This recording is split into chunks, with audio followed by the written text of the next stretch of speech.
Hello and welcome back. My name is Gabby. I'm the English teacher here at Options for Youth Moreno Valley, and this is English 12B, Unit 8, Performance Task 2, Activity 18. So for Activity 18, Performance Task 2, you have to complete the following activities. So you're going to do a close read of Fern Hill. His tumbled words are supposed to make his style unique and imaginative, but sometimes they're hard to follow. So a first step in understanding Fern Hill, you're going to annotate the poem by using different highlighted pens to locate words and images for the points of theme.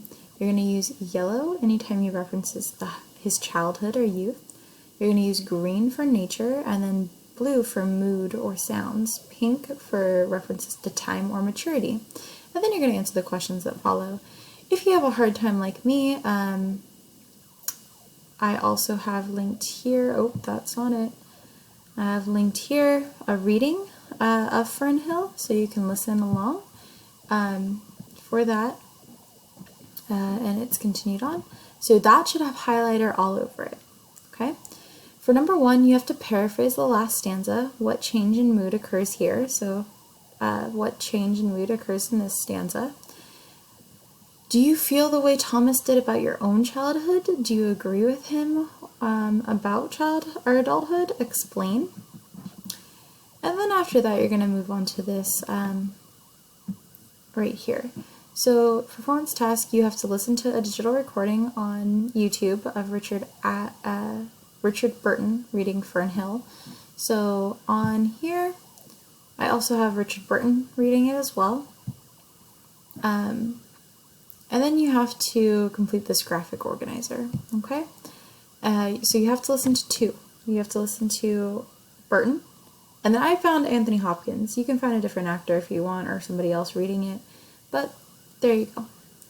So from Richard Burton's perspective, right, characterization, how does the reader bring the poem to life? So Burton, right, so this one, how does he bring the poem to life? Mood or atmosphere, what mood does this reading create? Did it create something different than what you had originally thought? Imagery, what pictures did you create in your mind while listening? So where did you hear him really emphasize seeing, smelling, tasting, hearing, or touching? Elements of the medium, what is different about hearing the poem versus reading it to yourself?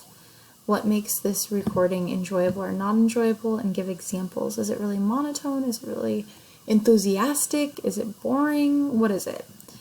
And then you want to do the same thing, but with Anthony Hopkins, if you choose mine or somebody else. And then you get 1 point per box, 10 points possible, so as long as I feel like you put effort into those answers, you should be able to get the 10 points, and as long as you have this poem highlighted up here the way that it should be. If you have any questions, let me know, but that's pretty straightforward. I know I said earlier for you to play the audio while reading it. I would suggest honestly just to read it by yourself first, because I forgot that this one was the one where they compared the different audios. So read it by yourself, and then listen to Burton, and then listen to Hopkins, and write down your answers. If you have any questions, let me know. Other than that, that's all for Performance Task 2.